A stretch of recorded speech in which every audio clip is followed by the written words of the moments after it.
राजाधिराज श्री सद्गुरुनाथ महाराज की जय। तीर्थस्वरूप परमपूज्य श्री रामराय गोविंद केळकर तथा श्री दासराम महाराज यांच्या वचनांवर आधारित श्री दादांचेच अंतरंग सत्शिष्य न ना गोखले यांनी लिहिलेल्या नित्य नवा दिस जागृतीचा या ग्रंथातील आज ऐकूया 8 फेब्रुवारी या दिवशीचं चिंतन। परमार्थाला अंतःकरण पाहिजे, त्याशिवाय त्याचा उपयोग नाही। आपल्या सगळ्याच जीवनाचा अंतःकरण हा पाया आहे। कोणत्याही गोष्टीसाठी माणसाला आतून तळमळ असावी लागते।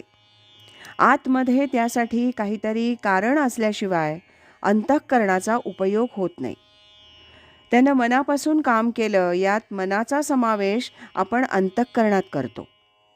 मन, चित्त, अंतःकरण हे सर्व आपण बहुधा समानार्थी म्हणूनच वापरतो। अंतःकरणापासून केलेल्या गोष्टी नेहमी सर्वांग सुंदर आणि उत्तम होतात। कसं तरी करून एकदा काम करून टाकणं, यामध्ये टाकण्याचा भाव जास्त असल्यामुळे ते टिकत नाही। टिकण्यासाठी अंतःकरणाची जोड लागते।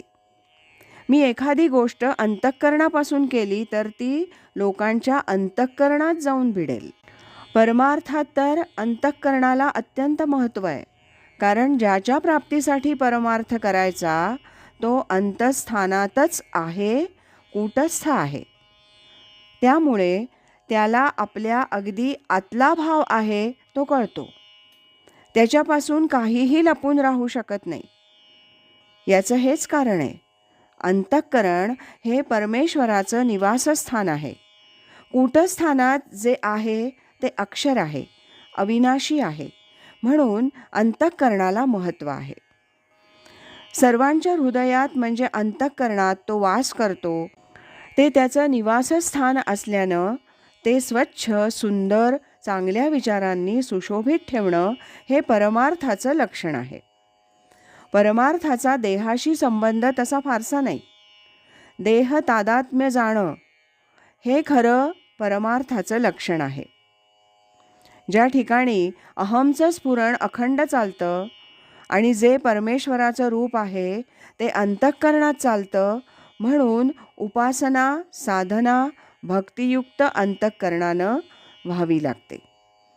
कारण देहाशी देहबुद्धीचा संबंध संपला की त्याच्या आधारेच उपासना चालू राहून परमेश्वराच्या सान्निध्याचा, त्याच्या भक्तीचा आनंद मिळू शकतो।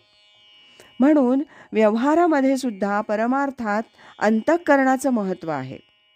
त्यासाठी व्यवहारातल्या कृतीसुद्धा अंतःकरणपूर्वक करण्याची सवय लागली पाहिजे, म्हणजे मग ती परमार्थातही उपयोगी पडेल। त्यासाठी अंतःकरणपूर्वक केलेली नामसाधना आणि सद्गुरूंची अंतःकरणपूर्वक कृपा या दोन्ही गोष्टींची नितांत आवश्यकता आहे।